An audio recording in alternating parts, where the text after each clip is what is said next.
Alors bon, j'ai été présentée, donc c'est bon. Algérie, mes yeux, on va voir. Donc voilà, le déroulé, ça va être ça. La présentation donc, qui vient d'être faite, celle du livre. Après, je vais parler de Manuel Roche et d'André, de leurs deux destins. Et après, je vais vous montrer comment tout ce que mes parents ont appris en Algérie, ils l'ont appliqué dans une maison qu'ils ont construite pour eux en Grèce. Une petite maison modeste, mais qui est très condensée. Donc le livre, on a voulu laisser les textes et légendes tels qu'ils étaient. Donc il y a eu quelques petites coquilles, mais on les a laissées. Il y a une préface de M. Mounir Boushnaki qui a travaillé aux Antiquités en Algérie. M. Djilali Tahraoui a fait la traduction en arabe. Donc moi, j'ai absolument tenu à ce qu'il y ait une traduction en arabe. Je dirais que si j'ai un peu vraiment de poids dans cette histoire, c'est pour cette traduction que j'ai insisté pour qu'on l'ait. Et si vous voulez, on pourra discuter après des difficultés qu'on a pu avoir pour savoir comment positionner les textes, etc. On le verra si vous voulez, parce qu'il y a tellement de choses à voir que ça sera dans le fil de la discussion au cas où. Et donc, l'organisme qui a édité, c'est une maison de l'architecture en Franche-Comté. Manuel Roche donc, a fait une introduction dans laquelle elle cite une dédicace que Kateb Yassine lui a faite. Donc à Manuel Roche en souvenir de l'Algérie et pour son amour. Elle l'a rencontré très peu de temps avant son décès et ça l'a beaucoup marqué. Pour la couverture, c'est pareil, on en discutera. On a eu beaucoup de mal à trouver la page de couverture parce que c'est difficile de trouver une photo qui puisse résumer et symboliser l'Algérie. Donc au final, comme on sait, il y a eu plein de pour, de contre, on a voté, enfin bon, on n'y arrivait plus. On a dit, bon, on va faire plein de photos, et comme ça, au moins, on sera sûr qu'on aura balayé l'essentiel du paysage algérien. Monsieur Boushnaki donc, a connu ma mère au service des Antiquités, qui est, on va dire, qui a été remplacé par le CRAM, donc le Centre de recherche sur l'Afrique méditerranéenne, et qui était dépendant du CNRS français. Ma mère était photographe, et il a bien connu mes deux parents, et donc il a particulièrement vu comment elle a visité l'Algérie tout le temps. On était tout le temps en voiture, parce que comme elle allait sur tous les sites, comment on peut dire, antiques, elle passait de l'un à l'autre en voiture et elle en profitait pour photographier tout ce qu'elle pouvait trouver par ailleurs. Et donc, dans le livre, on trouve aussi des photos des musées ou des fouilles qu'elle a pu photographier. Donc ça, c'est l'itinéraire. Je préfère... C'est bon, vous m'entendez comme ça? Je préfère plutôt que le micro. Donc l'itinéraire, en fait, il se déroule en 9 étapes. On part donc de Tlemcen, on fait plusieurs boucles comme ça, des boucles à chaque fois. On suit la côte, et puis après on zigzague un petit peu jusque dans le sud. Enfin, on descend quand même assez bas dans le sud. Et de temps en temps, elle a fait des boucles qu'elle n'a pas indiquées. Par exemple, Timimoun, c'est un petit peu plus par là, quoi. Voilà. Et pour donc ces 9 étapes. Là, par exemple, vous avez la partie photo et légende de l'étape de Tlemcen à Ténès. Pour chaque partie, il y a une partie texte, donc bilingue, qu'on a voulu face à face. Dans la partie, par exemple, Tlemcen, mais je ne vais pas le faire pour tout, parce que moi, ce que je vous propose, c'est qu'on va passer assez rapidement. Et si jamais vous voulez qu'on approfondisse quelque chose, on reviendra en arrière. Parce que je pourrais parler pendant 1 heure sur chaque diapo. Donc ce n'est pas l'objet. Là, par exemple, elle va parler de Ziad, donc Abou Ziad Abdelrahman ibn Khaldoun et des grottes de Frinda, dont on a parlé de Frinda tout à l'heure avec monsieur le recteur. Elle va parler, bien évoquer la Muqaddima et les prolégomènes. Elle va parler de Mohamed Dib, du président Ben Bella, du haras de Tiaret, de la garnison méridite de Mansoura, de Nedroma, etc. Donc elle brosse en fait à la fois un paysage historique, elle décrit les paysages qu'elle a traversés, et parfois elle parle de certaines anecdotes qu'elle a vécues avec les gens. Alors, pour la partie de Tlemcen à Ténès, j'ai choisi 4 planches sur les 7 planches qu'il peut y avoir dans le livre. Donc, la première, avec ce beau portail de Mansoura, et puis des petites filles qui jouent à côté d'un arc.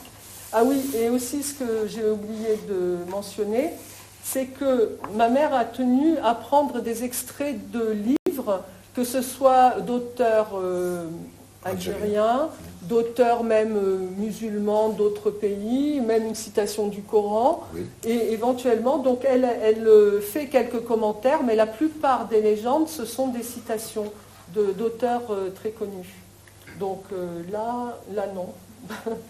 Mais là, par exemple, voilà, elle parle du voyage d'Orient en Occident d'Ibn Khaldun, par exemple. Là, vous connaissez, je suppose, les toitures de la mosquée de Nedroma. Par exemple, ici, ce que mon père pouvait donner comme indication dans ce genre de photos que ma mère prenait. Donc, en fait, ma mère avait compris toutes les intentions architecturales de mon père. Et donc, quand elle faisait des repérages photographiques, elle n'avait pas besoin qu'ils lui disent « tu me prends ci, comme ça et tout ». Elle savait ce qu'il attendait. Donc, par exemple, ici, elle savait que ce qui l'intéressait, c'était d'avoir cette cour. Alors là, ce n'est pas un West Dad, puisque ce n'est pas un Dad, mais c'est donc cette cour intérieure.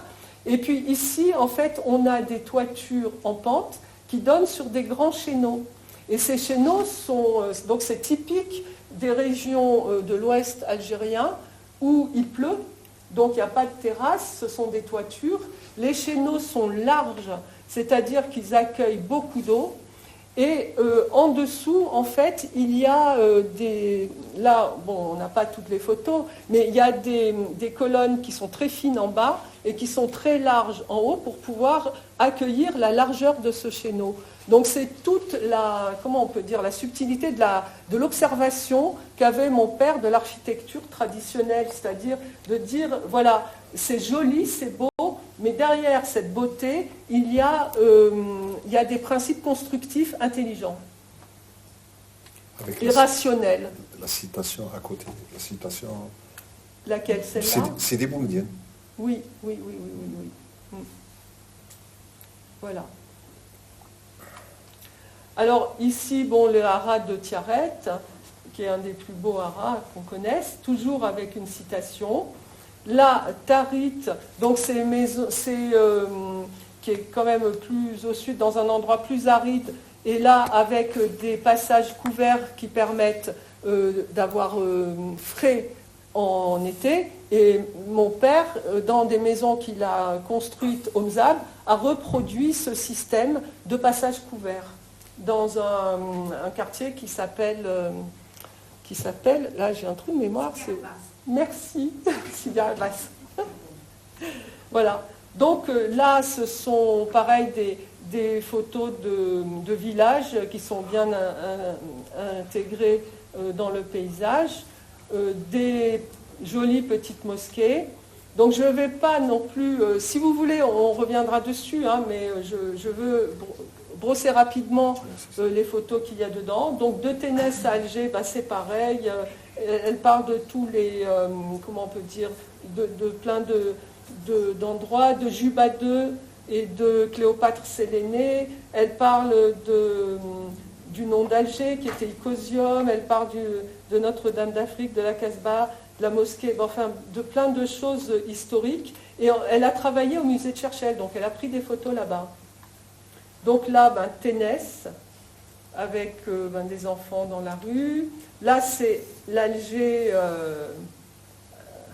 de l'époque, dans les années 50. Là, pareil, vous avez l'école des beaux-arts, vous avez les bords du quai. Là, c'est surtout ce pourquoi mes parents sont connus, c'est d'avoir fait un livre sur la Casbah d'Alger, qu'on appelle la Casbah, qui devrait s'appeler la Médina, mais on l'appelle la Casbah par extension, et où les gens vivent dans ces maisons, vivent encore. Moi, en 2019, j'ai visité une maison de la Casbah où les gens vivaient et j'ai été vraiment très touchée parce qu'ils étaient heureux d'être là. Et ce que mon père a observé donc, dans ces maisons, c'est notamment comment on peut dire, le mobilier intégré, c'est le fait que les gens soient assis par terre, mais ça on le verra plus tard. Je vous expliquerai, on verra dans l'autre présentation. Il a aussi observé que les escaliers étaient des espaces à part entière, c'est-à-dire qu'ils étaient très décorés et que c'était presque des pièces dans lesquelles on avait envie de vivre. Des galeries de Dar Aziza, bon, je pense que ça vous connaissez. Après, on passe de Béjaïa à la Kabylie. Là, j'ai pris 5 planches sur 14, il y en a beaucoup des planches. Donc des lys avec les maisons en encorbellement et les... là, je ne sais pas comment ça s'appelle en arabe d'ailleurs. Quelqu'un sait? Oui, on appelle ça des claustras. Ok. Les enfants qui lisent ces maisons toutes simples, toujours en toile de tuile à cet endroit-là. Cette magnifique mosquée avec des belles arcades et cette ombre des arcades. Là, les maisons kabyles. Donc on a été souvent invités dans ces maisons avec un mobilier et des objets qui aujourd'hui sont devenus des œuvres d'art, que tout le monde considère comme des œuvres d'art, alors qu'à l'époque les gens considéraient que c'était normal. Je crois que maintenant, je ne sais pas si usuel. Bon, c'était des œuvres d'art avec donc la manière d'occuper l'espace. Ensuite, Béjaïa, donc elle parle beaucoup, hein, il y a beaucoup de... Par rapport à Béjaïa, elle donne beaucoup d'éléments d'histoire. Elle parle de Bolorine, fils de Ziri, de Beni Hamad, etc., de Nasser, le petit-fils. Voilà, après des Espagnols qui ont tout rasé. Mais bon, c'est pas moi déjà qui l'ai écrit et je ne vais pas tout expliquer. Je me contenterai plus tard d'expliquer d'autres choses. Voilà. Après, on va autour de Constantine, pareil, toujours des textes autour. Constantine, la grande mosquée, qui, je crois qu'elle a été réhabilitée maintenant, hein, il me semble. Hein. Bon, mais ça, c'était à l'époque. La Mila, dont on pense que peut-être le sol était plus bas. Une source qui était la source qui était toujours celle des Romains, donc maintenant je ne sais pas si elle est toujours en activité. Tingad, là c'était Jemila, pardon. Là, ma mère photographiait tout ça, tous ces tombeaux, etc. Le massif des Aurès, ces magnifiques maisons avec des pigeonniers. Les Koubas. Alors j'ai vu l'exposition de photos tout à l'heure de... Appelle-moi. Amine Taïbi. Amine, voilà. Et en fait, sur la courbe, et la réflexion, c'est comment est-ce qu'on joint des courbes aux droites. Voilà. Et ça a été magnifiquement travaillé, réalisé dans ce genre de construction. Là, il y a un autre... ça, c'est un élément que mon père... sur lequel il voulait faire un livre qui n'est pas encore paru.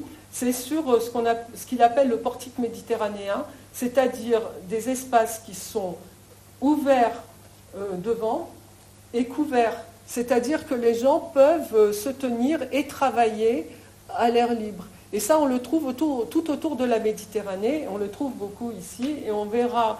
Donc comment lui, il l'a traduit dans sa maison en Grèce. En Grèce, on appelle ça la stoa. Donc là, des villages avec des toitures. Donc à chaque fois, ma mère, dans les livres, hein, c'est littéraire, c'est vraiment, c'est de l'écriture, c'est pas une description froide comme dans les, comment, dans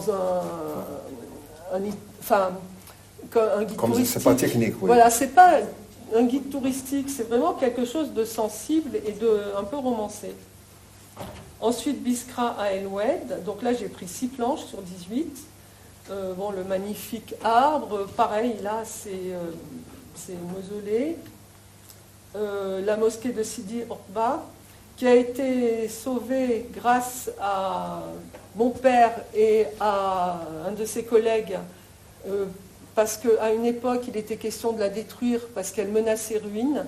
Et donc, il y avait des gens qui voulaient la détruire, et mon père et ses collègues algériens ont réussi à la sauver.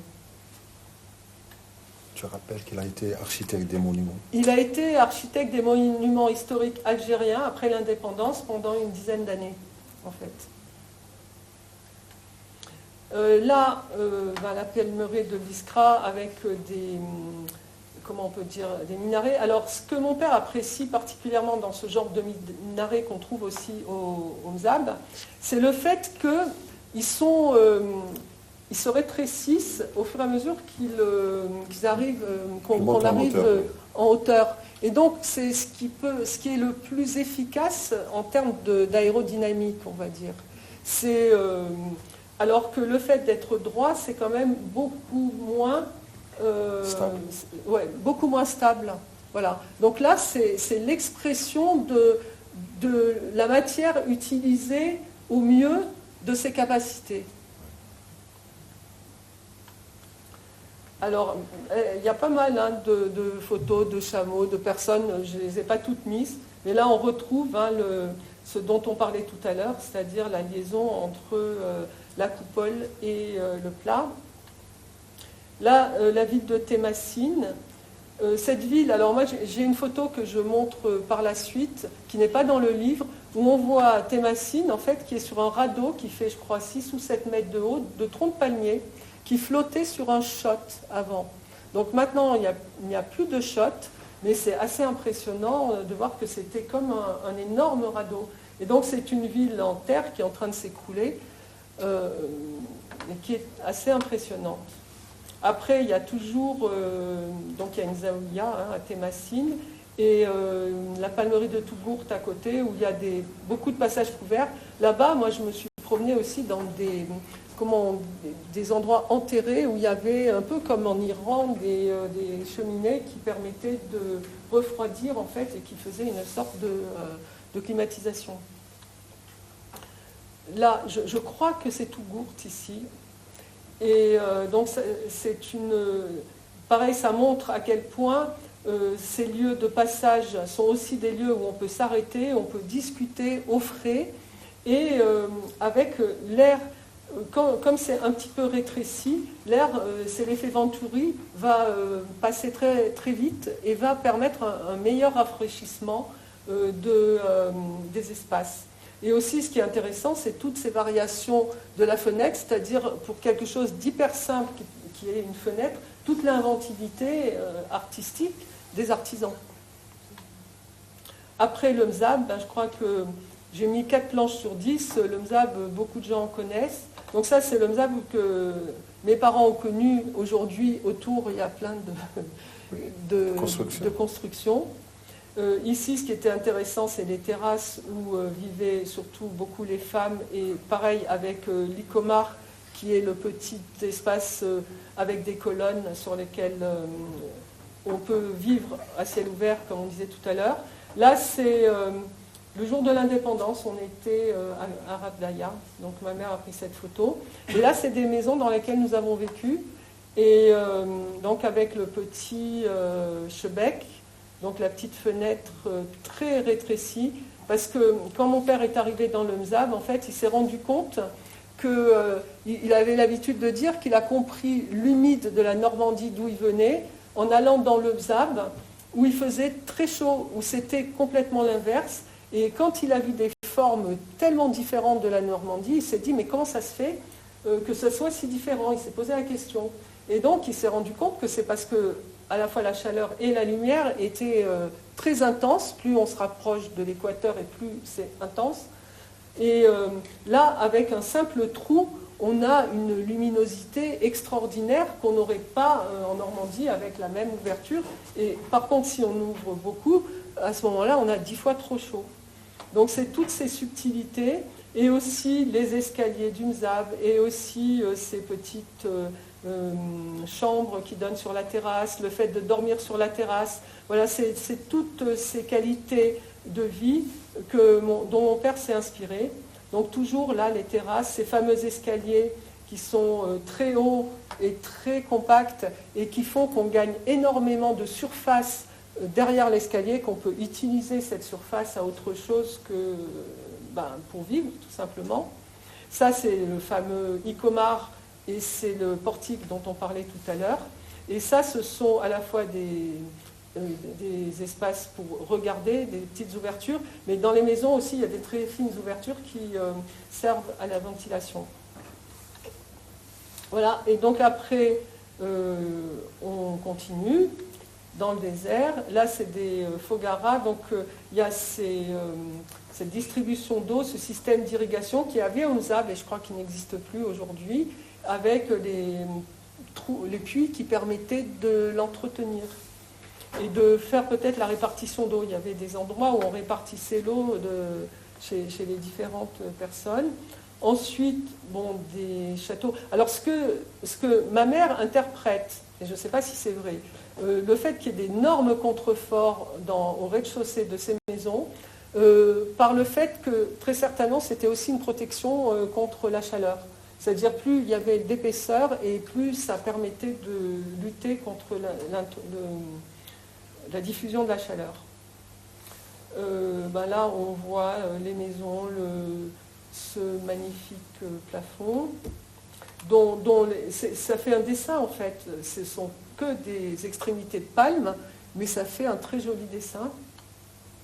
Toujours les contreforts, le fennec et donc voilà. Alors les Touaregs. Donc là, pour les Touaregs, ma mère elle raconte dans d'autres endroits des aventures qui lui sont arrivées, des histoires où elle était dans la crue, enfin bon, bref.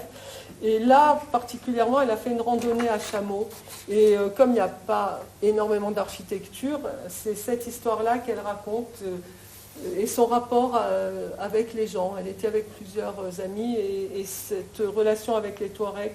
Alors, il paraît qu'il faut dire Targhi, mais bon, on a dit Touareg. C'est comme scénarii et scénario. Voilà, c'est peut-être une mauvaise manière de prononcer. Donc ici, c'est une aire de prière, que vous connaissez, je suppose.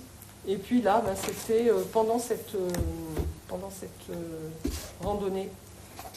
Voilà.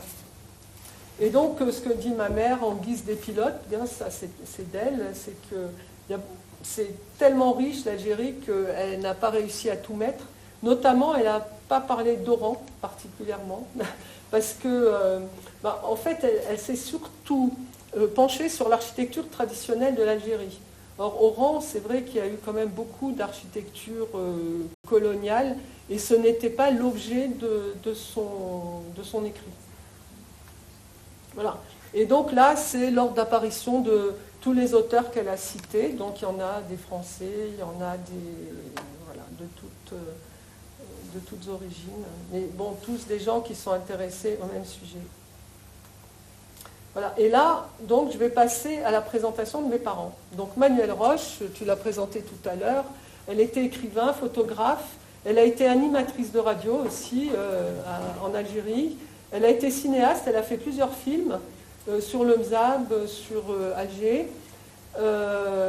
Elle faisait des vêtements, on la voit en train de broder, elle a créé des chansons. Et à 40 ans, elle a commencé des études de psycho et elle est devenue psychologue en Ardèche. Donc pour dire qu'à n'importe quel âge, en fait, on peut rebondir. Parce qu'en fait, elle est arrivée en France à cet âge-là.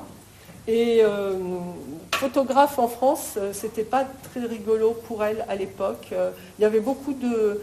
Bon, C'était pas la même chose, il y avait quelque chose qui était cassé, donc elle a préféré changer. Ah oui, et alors il y a en fait un site internet, il y a 2 sites internet, il y en a un sur Aladar, vous tapez Aladar André Ravero, parce que Aladar tout seul c'est un petit dinosaure, Aladar André Ravero c'est le site de l'association, et vous tapez Fonds Ravero Roche, et là vous avez les deux. C'est-à-dire, il y a des vidéos, il y a des... Parce que, en fait, j'ai donné toutes les archives de mes parents, les photos, les carnets, tout ça, au MUSEM. Au MUSEM, donc c'est le musée de je ne sais plus quoi, de la Méditerranée à Marseille. Donc il y a tout là-bas, et on a indiqué ce qui était disponible. On a fait des inventaires, on a indiqué ce qui était disponible sur le plan informatique. Et il y a aussi plein d'éléments sur mes parents, la biographie, enfin plein de choses. Voilà. Donc mes parents se sont rencontrés en Grèce. Ils étaient nés tous les deux un 29 juillet, mais ils étaient nés à 12 ans d'écart. Et ma mère, en fait, avait... sa famille maternelle était grecque. Et donc ma mère parlait le grec. Et comme en Grèce, il y avait eu un grand tremblement de terre, mon père a fait la reconstruction de plusieurs villages là-bas, et ma mère était son interprète.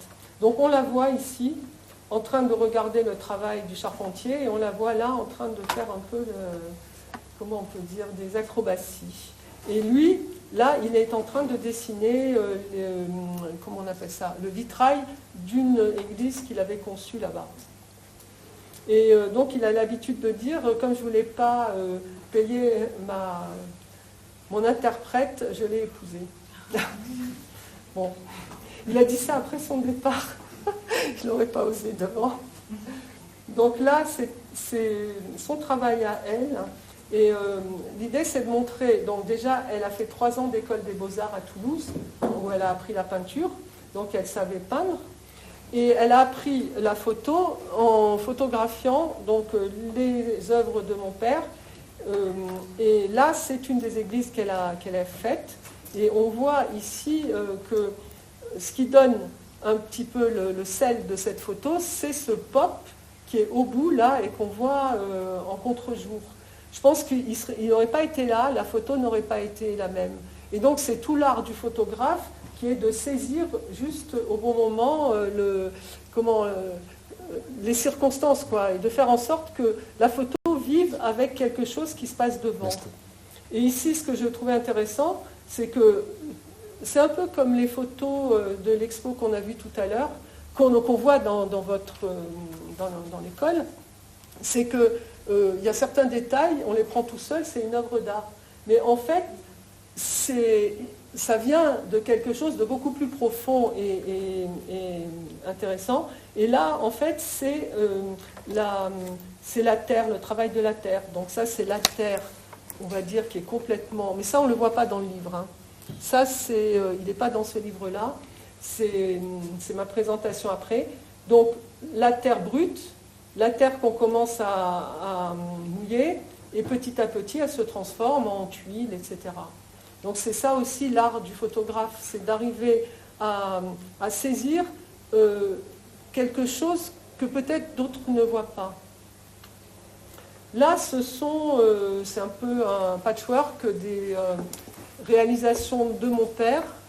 Et alors j'ai déjà présenté plusieurs fois et j'ai toujours envie de demander surtout quand c'est des architectes, si quelqu'un peut me dire ce que lui inspire un jeune étudiant, par exemple, ce que lui inspire le fait de voir toutes ces photos côte à côte. Est-ce que, je ne sais pas, il y a une réaction qui vous vient?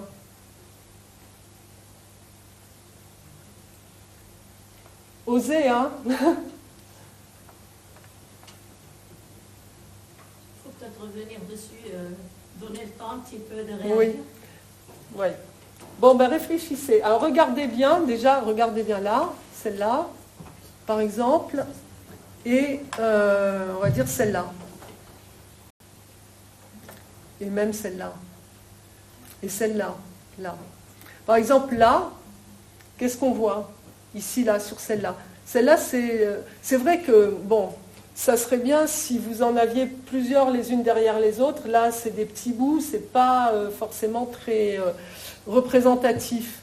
Mais ici, on voit quoi là? Un patio, et ça place, c'est en fait des terrasses. Voilà. Par contre, ici, voilà. Donc, en fait,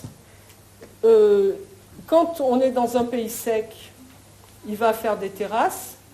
Quand on est dans un pays humide, ici, ça, c'est à l'île d'Abo. Ce sont des maisons en terre qui ont été faites à côté de Lyon. Parce qu'à Lyon, il y a beaucoup d'architecture en terre. Voilà. Donc, quand on est dans un pays de pluie, un petit peu ce qu'on avait vu tout à l'heure avec les photos de la mosquée, eh ben, on va se retrouver avec une toiture en pente. Et quand on est dans un pays où il fait très sec, et ça c'est à Rabdaya, on va se trouver avec une toiture plate, en fait. Et on verra que la différence, justement, l'originalité, je dirais, entre mon père et d'autres architectes, c'est qu'il y a des architectes, on les voit n'importe où dans le monde, ils vont avoir le même type de bâtiment. Alors que mon père, il va adapter son bâtiment, enfin sa réflexion, au lieu où il est. Il appelait ça l'architecture située. En Algérie, en fait, les maisons de colonisation, ils n'ont pas du tout adapté. En fait, il n'y a que des toits français. Oui, souvent. Alors après, ça se justifie. Ça se justifie dans certaines régions. Par exemple, dans le livre de ma mère, on voit qu'il y a des régions où les maisons traditionnellement ont des toits en pente. Et d'autres régions, voilà, c'est ça. En fait, la région d'Oran.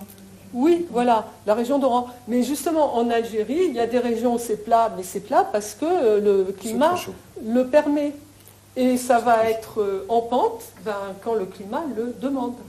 Voilà, c'est ça. Mais c'est vrai que les Français, il n'y en a pas beaucoup qui ont fait des terrasses à l'endroit où c'était adapté.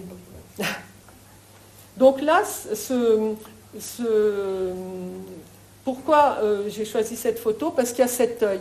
En fait, on le retrouve dans énormément de projets d'André. Et ça montre, quand on parle de regard, j'ai trouvé que ça illustrait bien le titre qui était le regard.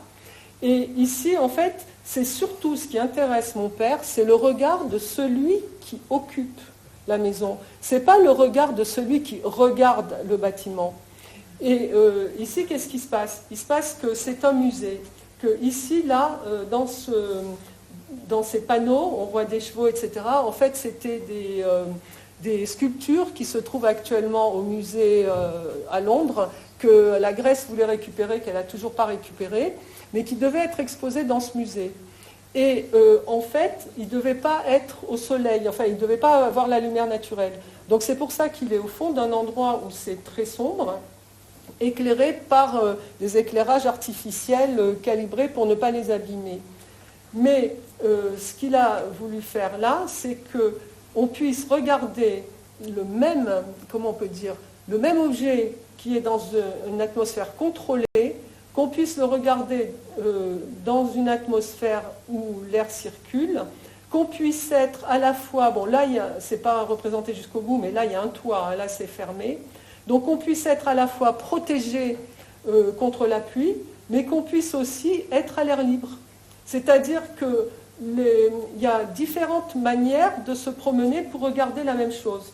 On est soit dans l'ombre et protégé, soit on peut être assis. Il s'est débrouillé pour que tout autour de cette espèce de patio, il y ait ces espèces comment on peut dire, ces banquettes où les gens puissent s'asseoir, et pour faire en sorte que la personne debout ici, la personne assise là et la personne debout là puissent regarder la même chose sans se gêner. Alors que les 3/4 du temps, quand on se retrouve dans un musée, le premier qui est devant voit, et tous ceux qui sont derrière ne peuvent pas voir quand il y a beaucoup de monde. Voilà. Donc il s'est débrouillé aussi pour qu'il y ait une avancée là, de façon à ce que comment on peut dire, le soleil ne pénètre pas, mais que par contre des gens qui ont envie d'être dehors au soleil puissent être dehors au soleil et bénéficier de la vue de ce musée. Voilà. Et en haut, c'est ma mère derrière son appareil photo. C'est leurs deux regards. Je voulais montrer aussi que André était un poète et un grand dessinateur. Donc ça, c'est un poème qu'il avait écrit quand il a fait un voyage dans le Tassili à dos de chameau, en 1949, donc avant d'aller dans le... Et ça, c'était une jeune Touareg que ma mère voulait mettre en couverture, et on l'a mise à un moment devant. Voilà. Alors, cette architecture dont je parlais tout à l'heure, des escaliers qui sont très ramassés, donc là on voit bien qu'on peut beaucoup plus facilement occuper ça, alors que si ça avait été un autre escalier, hop, ça prenait beaucoup plus d'espace. Et il s'en est inspiré pour des architectures arabes d'Aya. Ça, c'est donc des photos que ma mère a prises pendant toutes ses pérégrinations. Donc, il y en a qui ne sont pas dans le livre, là. Le fameux portique, là, les fameux troncs de palmiers dont je vous parlais tout à l'heure. Ça, c'est des dessins que mon père a repris des photos de ma mère. Et voilà, je voulais vous montrer ça aussi parce que je trouvais ça assez intéressant. Ça, c'est un dessin de ma mère, donc une photo de ma mère. Elle l'avait appelé La vie. Et je trouve que c'est émouvant parce que c'est vraiment ces cours de la Casbah d'Alger étaient et je pense sont toujours vivantes. Et là-dedans, donc ça c'est un dessin de mon père par contre. Et on voit qu'ils avaient un peu le même regard tous les deux. C'est-à-dire que qu'est-ce qu'ils ont mis en avant? Le fait de s'asseoir par terre ou au sol, comme je le disais, de manière à bien optimiser l'espace. Alors, il y a un film qui a été fait sur mon père.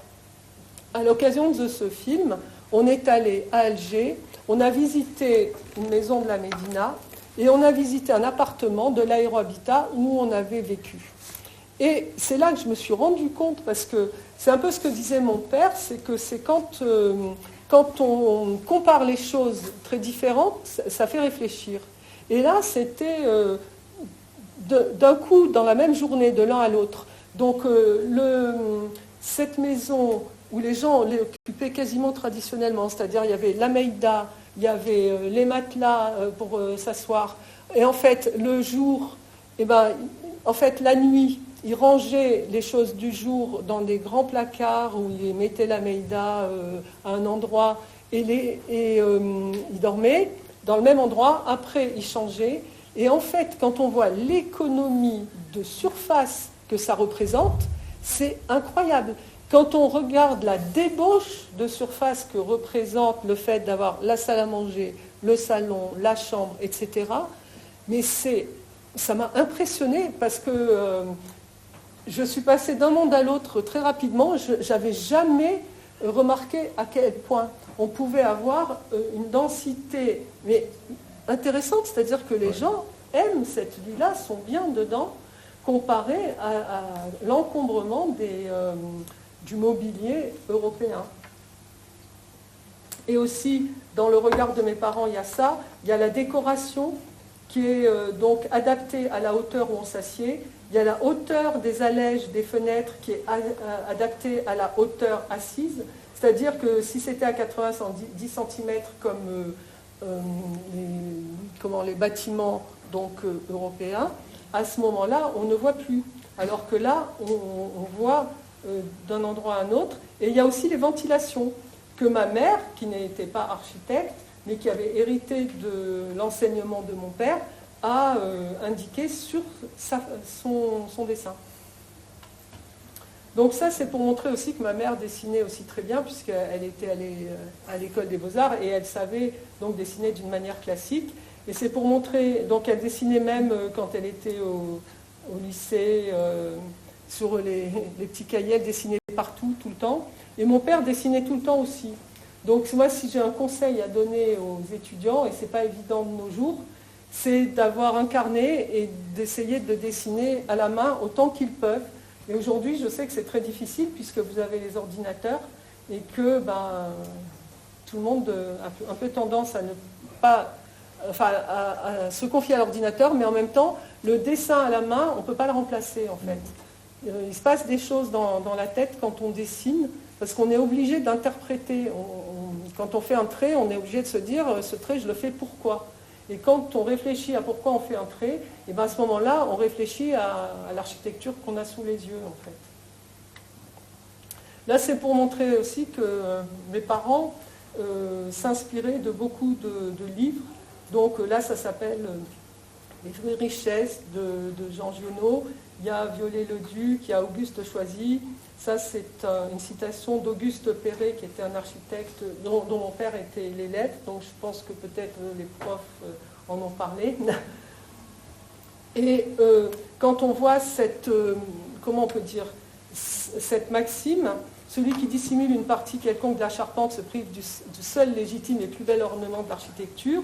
Celui qui dissimule un poteau commet une faute, celui qui fait un faux poteau commet un crime. Mon père aimait beaucoup cette citation. Et là, on voit que quand la charpente là, du Mzab, rien n'est dissimulé et tout le monde maintenant trouve ça très beau. Donc le fait d'exalter la charpente, une charpente quelconque, bon celle-là elle est faite avec des troncs de palmier, elle est faite avec du plâtre, etc. Mais ça peut être du fer, ça peut être autre chose. Ben c'est beau, ça peut être beau, ça doit être beau. Il n'y a pas de raison que ça ne le soit pas en fait. Alors voilà, on parle souvent de Fernand Pouillon et d'André Ravero. Ils étaient assez... Alors André Ravero a toujours dit que Fernand Pouillon avait beaucoup de talent. Donc il n'a jamais contredit l'idée que Fernand Pouillon ait du talent. Mais ils avaient une vision très différente de l'architecture. Et j'ai trouvé que les deux citations que vous avez sous les yeux résument bien leur état d'esprit à chacun. Alors je vais commencer par celui de Fernand Pouillon qui est en bas. Donc j'ai voulu que les hommes aient une espèce de monument, étant donné que c'était... Alors il parle de... Je crois que c'est de Djed El Massoul, hein, de la grande cité qu'il a faite en Alger, à Alger, voilà, hein, avec la grande cour. Ça, c'est extrait d'un entretien qui passe sur une vidéo, donc on peut voir sur Internet. Et donc il dit, étant donné que c'était de tout petits appartements et que ces appartements étaient faits pour des gens très pauvres, j'ai voulu que l'esprit monumental entre dans leur vie, dans la vie courante de tous les jours. Donc ça, c'est Fernand Pouillon. Alors, André Ravero, lui, il dit... Alors, en fait, avant la citation que vous voyez à l'écran, il parlait de... comment on peut dire? Il parlait des entrées triomphales qui étaient destinées à des commandants, enfin voilà, des gens prestigieux, le prince sur son cheval avec un panache sur la tête, donc il fallait que ça soit très grand et très haut. Et donc lui il dit, moi en fait c'est pas ça qui m'intéresse, moi, et il dit pour nous, c'est-à-dire pour nous les architectes, qui devons arriver à distribuer les dispositions du bonheur pour tous les hommes, dans tous les cas, il nous faut trouver la formule la plus simple pour que l'homme puisse passer avec plaisir partout. Voilà. Donc ça, c'était le principe d'André Ravero, c'était de dire, je ne vais pas offrir le Versailles, ou je ne vais pas offrir, ou comme Beaufil aussi, un monument aux gens, je veux que tout le monde puisse être heureux dans quelque chose de simple. Et ça, c'est pas la monumentalité qui va leur apporter ce bonheur et ce plaisir. Ça va être plein de petits détails comme le soleil le matin, comme la bonne ouverture au bon endroit, etc., comme le fait d'être éventuellement assis par terre, etc. Bon, donc mes parents ont eu beaucoup de récompenses, hein, comme tu l'as montré tout à l'heure. Ma mère, notamment pour ses films, a eu des prix, bon, on a parlé de ça, mais ils ont toujours vécu très modestement. Quand ils étaient en Ardèche, dans une petite maison, c'était une maison très très modeste, en Algérie aussi. Donc en fait, ils ont appliqué leurs principes. Donc tous les deux, là c'est en Ardèche avec le livre sur le Caire que je n'ai pas représenté plus loin, puisque ça, on avait tout ça et j'avais pas le livre sur le Caire. Et voilà, et donc je voulais vous montrer là la maison de Grèce qui est le dernier projet de mes parents. Donc mes parents se sont rencontrés en Grèce et ça a été leur premier projet commun qui n'était pas pour eux. Et ça, ils sont tous les deux décédés un peu après avoir pas tout à fait terminé cette maison. C'est leur dernière maison aussi en Grèce. Et donc là, on voit l'escalier dont il s'est inspiré depuis, pour les, comment on peut dire, depuis le MZAP. Et là, ce qu'on voit ici, il y a une cheminée à l'intérieur. Et en fait, ce qu'il disait, il le raconte dans Du local à l'universel, c'est qu'en fait, il essaye de percer au minimum une toiture. C'est-à-dire que pour éviter les problèmes de, comment on appelle ça, d'étanchéité autour de tout ce qui peut percer, donc lui, tant qu'il pourra, il va mettre le conduit de cheminée à l'extérieur. Voilà, c'est tous ces petits détails-là. Et en même temps, il va en profiter pour faire comme au Caire. C'est des moutravma, non comment ça s'appelle? Je ne me souviens plus. Enfin, ces petits trucs en encorbellement qui sont finalement des décorations, mais qui servent à quelque chose. Donc ça, c'est un terrain. C'était le terrain initial. Donc ils ont eu la chance. Là, on voit tout le terrain ici.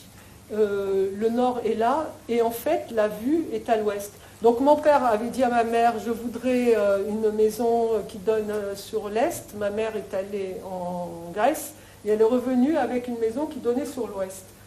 Parce que bon, c'était comme ça, et mon père a dit, bon, c'est pas grave, je vais m'adapter.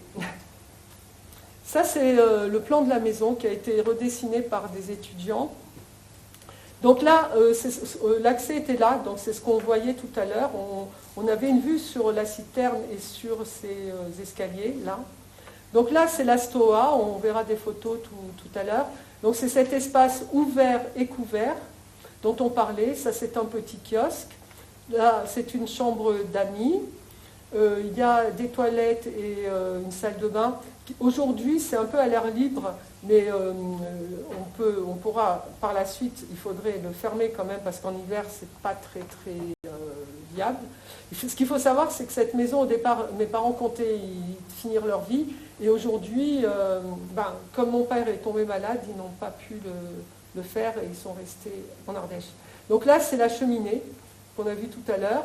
Là, il y a une cuisine, il y a un cellier, il aimait beaucoup les demi-niveaux, et on verra pourquoi. Et au-dessus du cellier, il y a une chambre, on verra ça aussi. Et là, une salle commune. Et une cour ouverte. Voilà. Ça, c'est une coupe, c'est ces fameuses coupes. Initialement, il devait y avoir une toiture, et finalement, ça s'est terminé en terrasse. Au départ, il pensait mettre l'escalier ici, et finalement, il ne l'a pas fait parce qu'il s'est dit, j'aime bien que les gens soient adossés pour pouvoir regarder au loin. Et si je mets un escalier là, je vais les déranger. Donc au final, il s'est dit, l'escalier, utilisons-le comme une sculpture.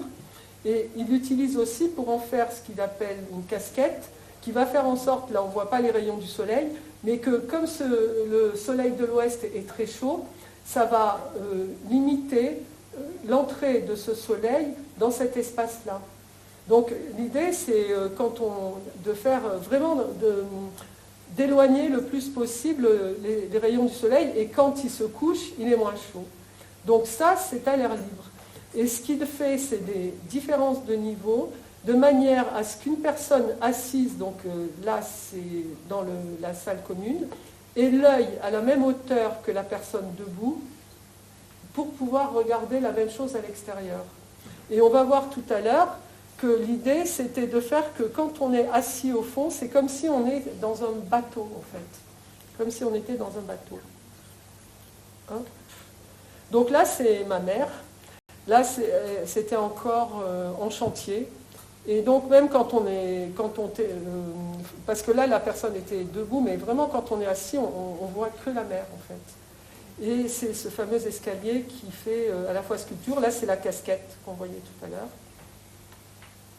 Là, ce sont les terrasses. Alors, c'est une maison qui, à l'heure actuelle, au départ, c'était une zone qui devait être urbanisée, puis elle s'est fermée à l'urbanisme, donc c'est la seule maison du coin.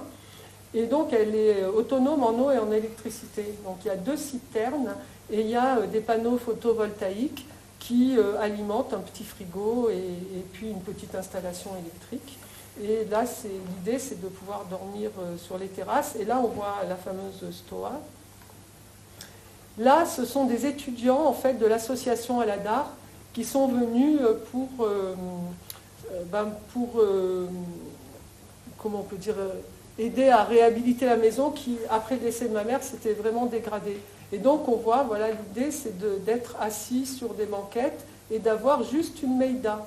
Et pour l'anecdote, une fois, ma fille était venue avec des amis et ils avaient mis une grande table et des chaises. Et puis mon père est arrivé, mais il est devenu blanc. Et il a dit, mais qu'est-ce que vous avez fait? Alors ma fille, enfin ils étaient un peu surpris, mais enlevez-moi ça tout de suite. Donc ils ont enlevé. Mais c'est vraiment, le sentiment d'espace était complètement différent. C'est-à-dire qu'on avait l'impression que c'était grand. Alors que quand il y avait les tables et des chaises, ben, ça occupait tout, quoi, et on n'arrivait plus à bouger. Donc pareil, là, c'était vraiment par le vivre qu'on s'en est rendu compte. Donc ça, c'est une salle de bain. Donc qui est fait un peu comme un petit hammam. Donc ça, c'est les étudiants qui se prélassent. Et donc ces ouvertures-là sont à l'est.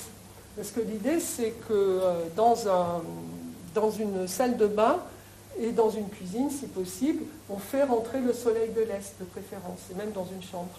Et ça, en fait, c'est au-dessus, ici, il y a une sorte de verrière. Voilà. Et puis, bon, là, les carreaux, c'est pareil. Ils s'arrangent pour que En fait, quand on a quelque chose en trapèze, déjà, il a fait cette banquette en trapèze, parce que quand on est assis, ici, on est large, et les pieds sont étroits. Donc, il a fait en sorte que la banquette accompagne la forme du corps. Et il a fait aussi, ce qu'il fait même dans des pièces, c'est qu'il dit, pour économiser des carreaux, au lieu de les casser tout autour, et moi ça je l'ai vu, j'ai fait le carrelage chez moi, en France, où j'ai acheté une vieille maison. En fait, ce qu'il dit, c'est que le carrelage, quand on arrive dans une pièce, par exemple, on rentre, souvent les carreleurs, ils commencent par le centre, et puis après, tout autour, ils vont casser les carreaux. Et en fait, ce qu'il dit, bon, déjà, sur le plan esthétique, quand on arrive, on voit le carreau coupé. Donc déjà, on n'accueille pas bien la personne. Pareil devant les fenêtres. Donc lui, au contraire, ce qu'il préconisait, c'est que tout autour de la pièce, il va mettre des carreaux entiers. Et après, les carreaux vont se rejoindre. Et au centre, comme ici, là, eh ben, ça va faire un motif. Ça va faire un motif aléatoire, en fait. C'est un jeu, c'est esthétique. Et moi, quand je l'ai fait chez moi, je me suis rendu compte qu'en plus, l'intérêt supplémentaire, c'est que j'avais quasiment pas de chute. C'est vraiment, j'ai quasiment utilisé tous les carreaux entiers que j'ai achetés. J'avais plus que quelques petits carreaux cassés au milieu. Donc, c'est vraiment beaucoup de bénéfices, on va dire. Là, ce que je voulais montrer là, c'est qu'il joue énormément avec la lumière. Donc la lumière à toutes les heures, mais beaucoup la lumière de l'Est. Et là, alors on ne le voit pas bien, et on ne le voit pas sur les plans parce qu'ils ne s'en sont pas rendus compte, les étudiants, mais en fait, ils avaient fait en sorte que dans le mur, les fenêtres soient en biais, de façon à recueillir les premiers rayons de l'Est. Voilà. Donc là, on ne le voit pas. Et il a mis des trucs colorés qui ont été faits par une école qui fait des verres, enfin bon, artisanales, etc. Et ça, c'est dans le salon, en fait, c'est ce qui mène à la chambre. Donc il y a tous ces escaliers, voilà, la cheminée, le salon, la cuisine, l'espace qui sépare on va dire le salon de la stoa. Ça, c'est ma mère en train de faire une voûte. Ça c'est donc le début, hein, c'était pour vous montrer un peu comment... ça c'est la voûte de la cuisine. Il s'est inspiré des voûtes que Hassan Fathi a... comment on peut dire Gourna, voilà. Là c'est la voûte de la salle de bain. Là c'est la construction, donc en Grèce en fait il y a des normes sismiques très dures. Voilà. Donc on est obligé de faire la structure en béton armé. Et après, il a joué avec les différentes briques. Là, c'est une photo avec un beau, comment on peut dire, bougainvillier. Là, c'est cette fameuse vue magnifique. Et en fait, la maison s'était bien dégradée, comme vous pouvez le voir. Alors, on dit que c'est les cordonniers qui sont les plus mal chaussés, et des fois c'est vrai, parce que, par exemple, quand il a fait des églises en Grèce, entre l'escalier et la structure de la maison, il a fait un joint de dilatation. Et même, il en a fait quelque chose d'ornemental. Mais pour lui, il l'a négligé. Donc, mais on voit le résultat. C'est-à-dire que comme ce n'est pas le même tassement, forcément, il y a un problème. Donc ça, c'était lui, après le décès donc, de Manuel. Et donc, voilà. En fait, quand on avait voulu faire le film sur André, je suis allée avec le caméraman, avec le réalisateur et le caméraman dans la maison, et ils l'ont filmé dans l'état que vous avez vu. Et moi j'ai dit, mais c'est quand même, c'est pas normal. Quand mes parents, quand ma mère photographiait les maisons arabes d'Aya, on les a rechaulées, on les a embellies, enfin on les a rendues aussi belles qu'elles devaient être, présentables. Et là, toi tu vas photographier cette maison dans un état horrible. Il m'a dit, non mais de toute façon on n'a pas le budget. Alors là, j'ai raconté ça aux étudiants, ils ont dit, ah oui, ils sont allés voir, c'était les étudiants de Marseille, ils sont allés voir leur directeur, ils ont obtenu une bourse pour aller là-bas, et donc, on a payé le matériel, mais ils ont... Alors, contre la bourse, ils ont eu l'obligation de faire une exposition après sur ce qu'ils avaient fait, mais ils sont allés là-bas et ils ont retapé la maison. Alors au début, on pensait que ça serait juste un coup de badigeon. Et en fait, on s'est rendu compte que c'était pas tout à fait ça, qu'il y avait encore beaucoup de choses à faire. Donc voilà, ça c'est la cuisine. Là, ils sont en train de badigeonner. Et puis finalement, ils ont rajouté des choses qui n'étaient pas terminées. Ça, c'est un... Comment on peut dire ? Ça, c'est une... Ils sont en train de faire une protection solaire au sud. Parce qu'en fait, mon père disait que quand on est à l'ouest, c'est mieux d'avoir des protections solaires verticales, parce qu'en fait, les rayons sont relativement obliques. Mais quand on est au sud, il vaut mieux avoir des horizontales, parce que le soleil, en fait, est plus haut et plus vertical. Donc là, ils sont en train de faire des protections pour le sud qui soient plus verticales. Et là, on voit l'œil de ceux qui sont assis et de ceux qui sont en bas et qui sont à peu près au même niveau. Et là, André qui mesure les choses avec sa canne. Sa canne qui qui lui a été offerte par des chirs quand on était à Tlemcen. On était allé je ne sais plus, en 2003 ou 2004. On était allé faire, il avait accompagné un colloque, il avait été invité. Et il y a des chirs là-bas qui lui ont offert cette canne-là, qu'il a gardée. Voilà, donc ça, la maison qui est redevenue bien. Et puis en 2017, c'était super, c'était en bonne voie. Et malheureusement, en 2017, mon père nous a quittés, alors qu'on pensait réellement qu'il allait continuer jusqu'au centenaire. C'est Naïm Meyer, arrivé jusqu'à combien, 110 ans 103, je pense. Ouais, enfin vraiment, c'était... Voilà. Voilà, et donc, il nous a quittés en octobre 2017. Donc, et depuis, il y avait un livre qui s'appelle Échevaucher la nuit, que Manuel Roche avait écrit et qui a été édité pareil après son décès, qui est illustré par l'artiste Rachid Qureshi. Il y a une exposition donc, qui tourne en France. Il y a les archives des deux artistes, donc il y en a au Centre Pompidou, mais pas beaucoup, et beaucoup à Marseille. Il y a des conférences, et puis là, moi, ce que je suis en train d'essayer de faire, maintenant que j'ai réussi à faire éditer ce livre, grâce à au concours de tout le monde, c'est d'essayer de faire en sorte que la maison de Grèce puisse ne pas être détruite après mon départ à moi, c'est-à-dire faire en sorte qu'elle puisse vivre, qu'il y ait peut-être des workshops avec des étudiants, des choses comme ça, des résidences d'artistes, etc. Voilà. Donc, j'ai fini ma présentation. Maintenant, si vous voulez revenir sur des images, sur des concepts, c'est possible.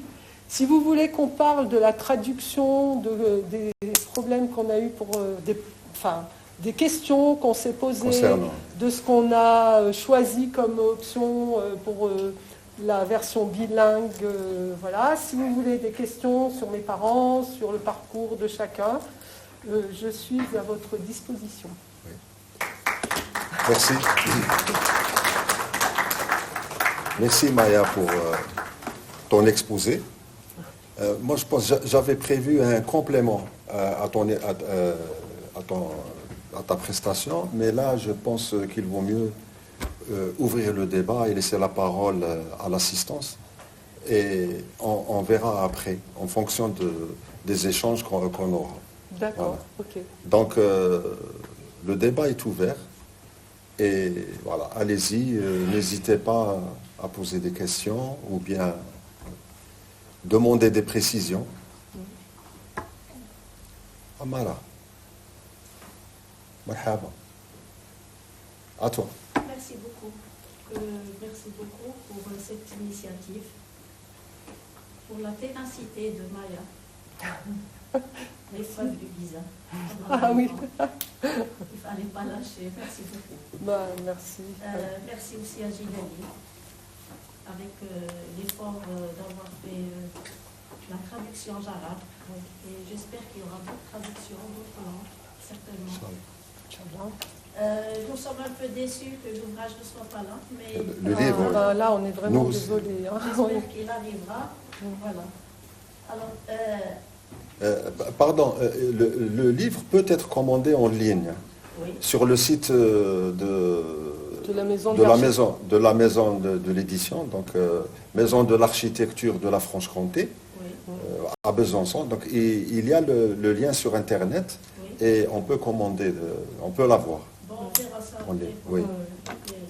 C'est à titre d'information. Oui.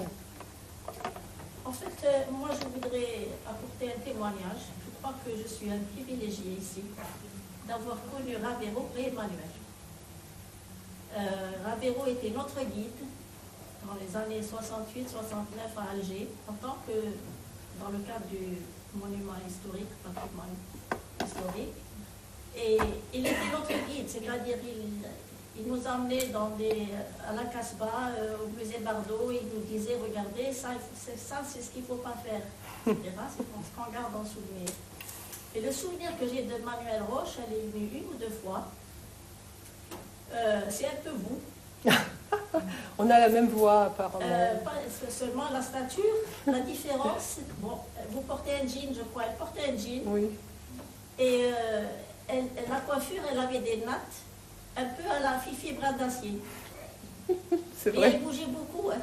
Donc c'est un peu ça le souvenir que j'ai des personnages. Alors, pour le livre, j'ai beaucoup aimé le titre. Oui. Pardon, Amal, tu disais elle venait à l'Ebo. À l'ENABA.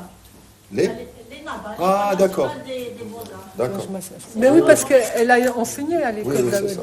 Oui. Mais nous, elle venait sur invitation d'André, qui nous l'a présenté donc comme photographe.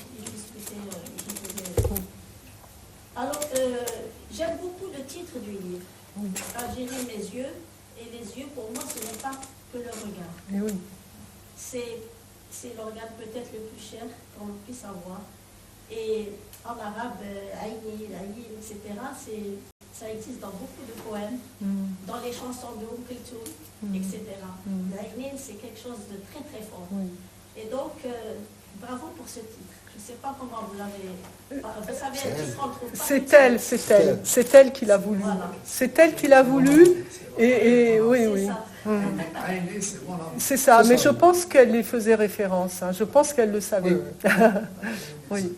Voilà, donc pour ce qui concerne le titre, donc je voulais juste dire que pour ce qui me concerne par rapport à André, j'ai écrit, je l'ai évoqué dans un de mes articles qui est intitulé « Pour une architecture algérienne » et il y figure en même temps que Deleuze, en même temps que Duchamp, par exemple.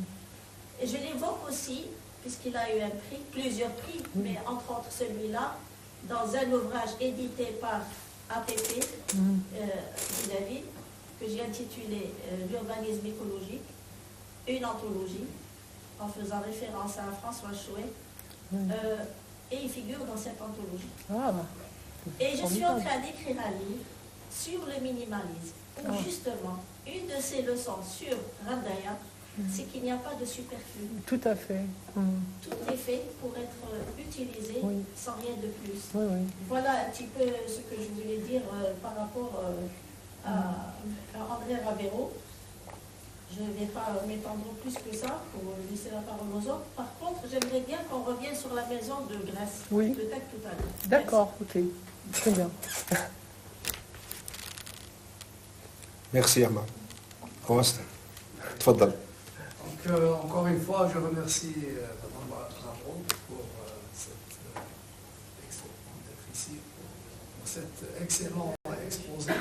Merci. Qui nous a fait visiter l'Algérie, de l'ouest à l'est et le sud, à travers des images, très belles images, toutes authentiques, et qui expriment, disons, le génie de nos ancêtres. Oui. Il faut dire que beaucoup de nos compatriotes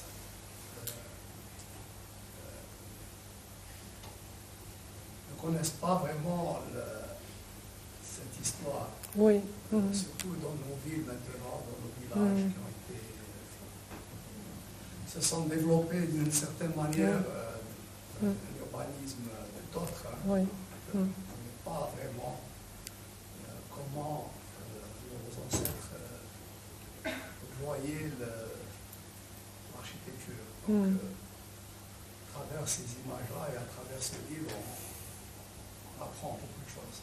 Je voudrais juste revenir sur une des images d'un système d'irrigation que vous avez montré tout à l'heure. L'hydraulicien qui parle. Ah bah oui, c'est sûr. En tant qu'hydraulicien, ça me... je travaille sur l'hydraulique. Est-ce que c'est celle-là ou c'est celle d'avant? Il y en a une autre qui est semblable. Oui, c'est celle-là. Voilà, celle-là, c'est ce qu'on appelle les fougara. C'est des réseaux d'irrigation à l'arrêt, c'est-à-dire des canaux ouverts. Tout à l'heure, vous disiez que vous ne pensiez pas que ça existait. Je ne sais, je sais pas si ça existe toujours. Il y a quelques années, j'ai assisté, j'étais membre d'un jury de soutenance d'un projet de fin d'études d'ingénieur, encadré par un de mes collègues qui est parti en retraite, et qui ont travaillé justement sur ce système d'irrigation qui existait toujours. Ah bah c'est formidable ça. Hein. Et c'est un système de distribution d'eau d'irrigation très très calculée. Oui, parce que chacun avait une part économique et judicieuse. Où chaque membre, disons, je ne me rappelle plus où cette étude a été faite par nos étudiants, mais c'était dans une palmeraie, d'accord, où il y avait plusieurs,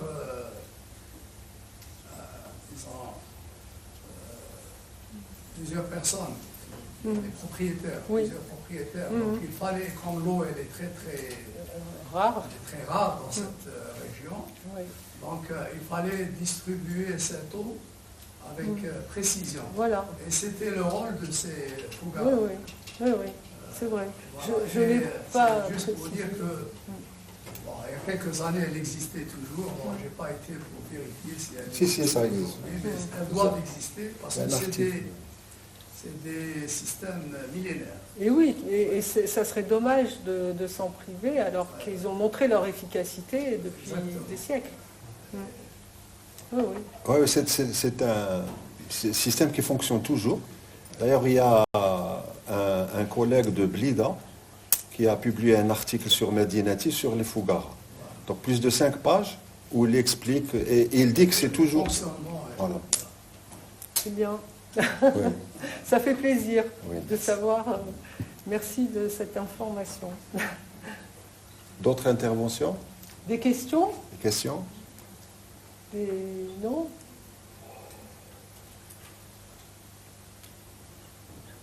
Ah, oui. Mohamed.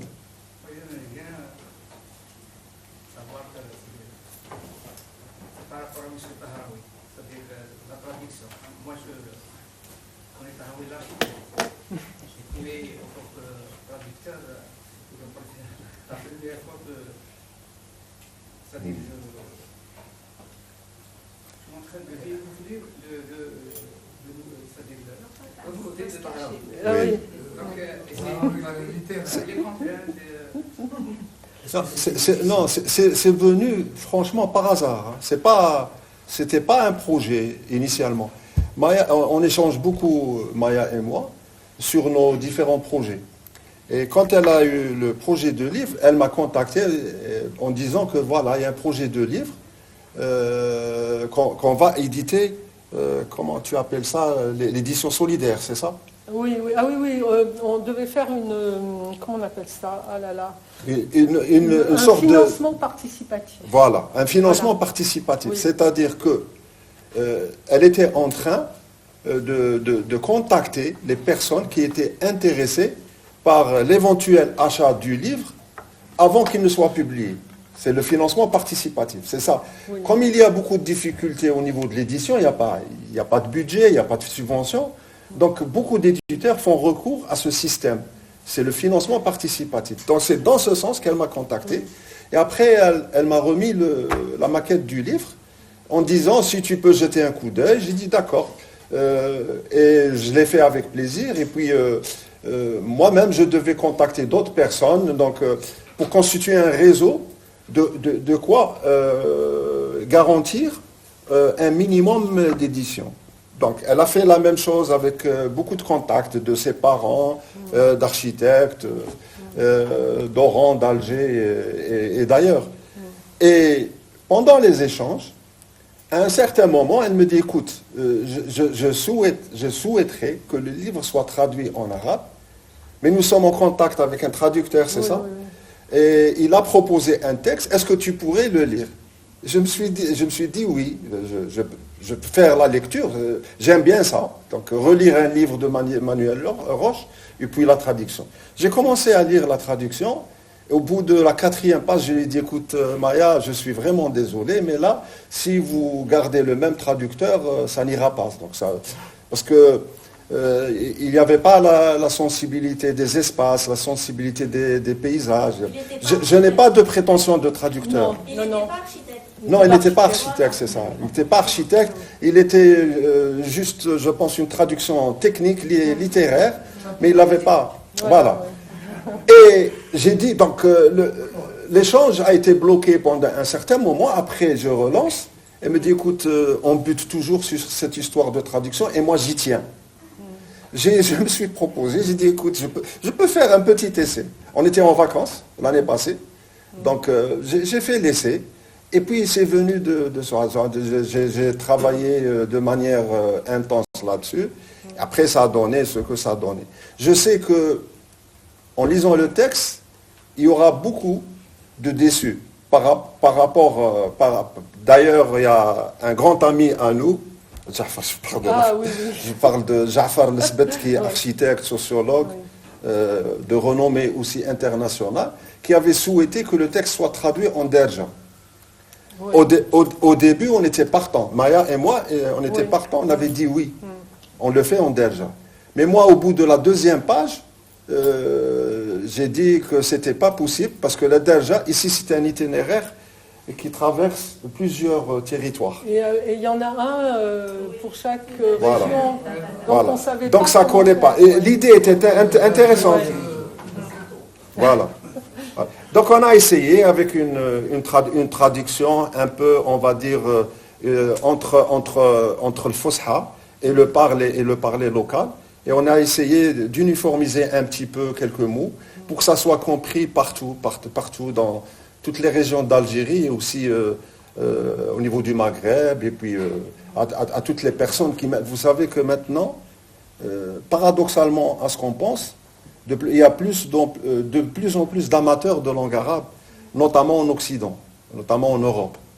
Donc on a croisé plusieurs diplomates qui parlent très bien le français, l'arabe, pardon, des fois même au point de nous complexer, parce qu'il s'exprime très très bien, très couramment. Et voilà, donc ce livre-là... Ils sont chinois. Ah, oui. Oui. Là, il y a de quoi nous complexer. Oui. Donc ce livre, avec la traduction, il atteint une dimension beaucoup plus large. J'espère juste que j'ai respecté un peu la sensibilité et la mémoire de Manuel Roche. Voilà. J'ai essayé d'être le plus fidèle possible. Mais tout en étant convaincu... Voilà. Non ? C'est-à-dire, même en termes de lexique. Oui. C'était vraiment riche. C'est par rapport à ça que je me suis posé la question, est-ce que c'est Gigadi qui écrit? Ben, il a traduit. Moi, à la base, je suis arabisant, c'est-à-dire que moi, jusqu'au lycée, j'avais étudié la physique, les maths en arabe. Donc, même les termes techniques, c'est-à-dire oui. Pas une traduction directe, mais il y a un sens. Subtil. Le technique, il vient de la spécialité, donc c'est traduit par un architecte. C'est pour ça que la première traduction, je suppose, ne marchait pas bien. Ouais. Parce qu'il fallait non seulement connaître la langue, mais aussi connaître les termes techniques exacts. Parce qu'il suffit d'utiliser le mauvais terme pour perdre le sens. Il y a aussi autre chose, c'est que j'avais le privilège et la chance de connaître un peu le vécu d'André Ravero, de Maya Ravero et de Manuel Roche. Depuis des années qu'on lit sur qu'on est en contact et puis que nous lisons sur le travail. Donc, d'emblée, j'ai été un peu dans la mentalité de la famille. Donc, voilà. Je n'ai pas de prétention de traducteur. Ça, c'est un essai, on l'a fait, donc on ne sait pas. Maintenant, j'attends le jugement des vrais traducteurs, des professionnels. Il y avait plusieurs atouts. Il y a aussi le fait d'être éditeur.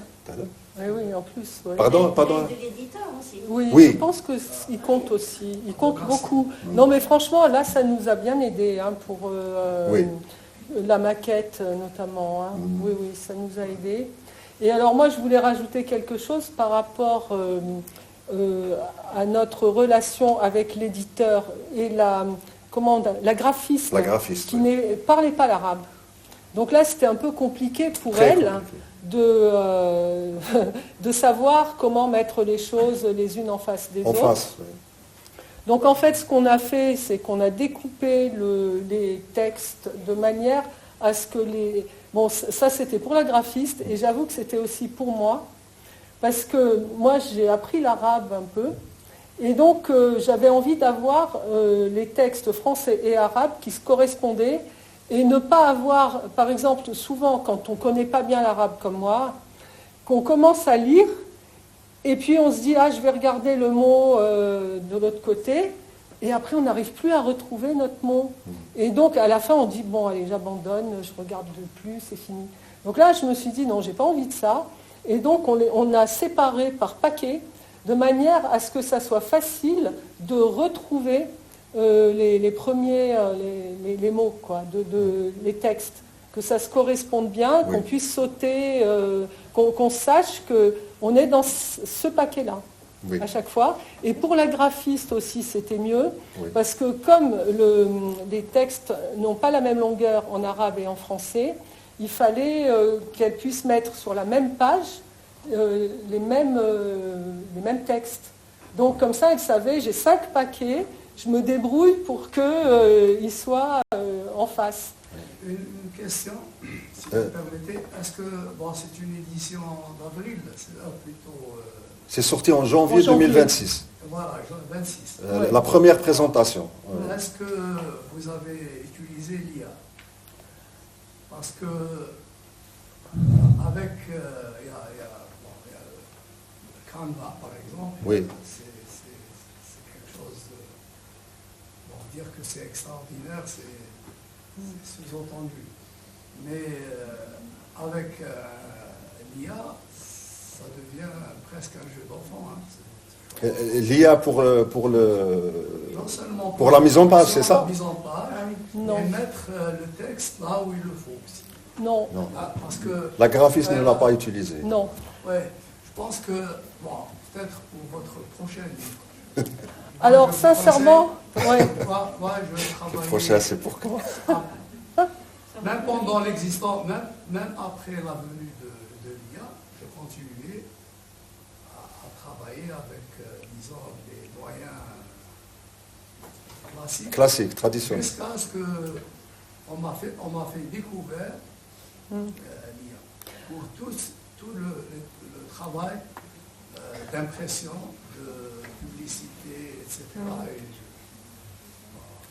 ne suis pas expert, mais... et on travaille avec les experts, je trouve que c'est quelque chose de formidable. Non, personnellement, pour ma contribution, j'ai utilisé l'IA pour la vérification de certaines informations. D'accord. Mais très souvent, il fallait chercher aussi en complémentarité par rapport à ça.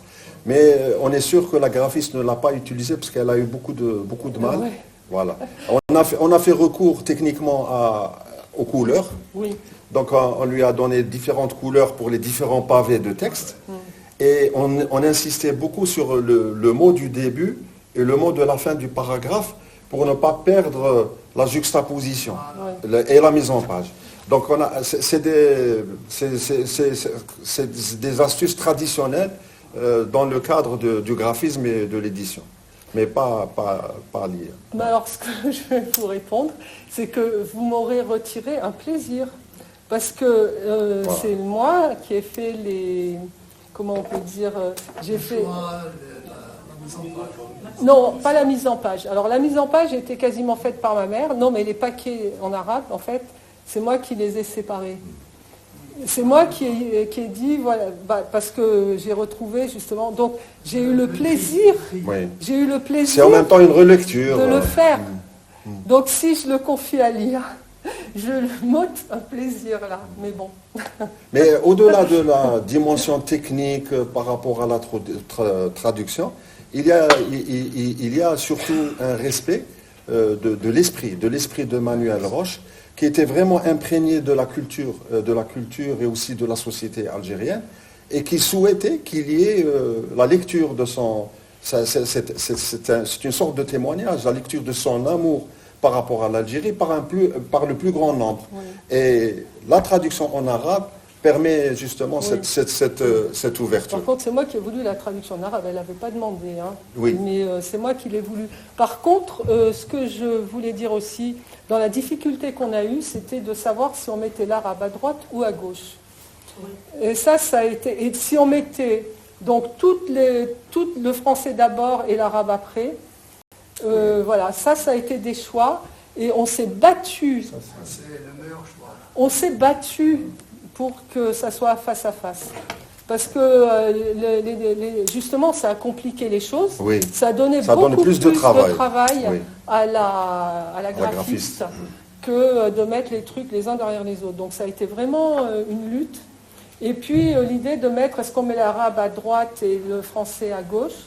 Donc la graphiste avait commencé à mettre l'arabe à droite et le français à gauche dans les légendes, parce que c'était plus court, plus facile, le temps qu'on définisse les paquets. Mais après, l'éditeur a dit, oui, mais en français, en fait, la meilleure page, elle est sur la droite. Donc, elle voulait mettre la page de français à droite et l'arabe à gauche. Et ça ne collait pas. Ça ne collait pas, mais ça a été horrible. On a...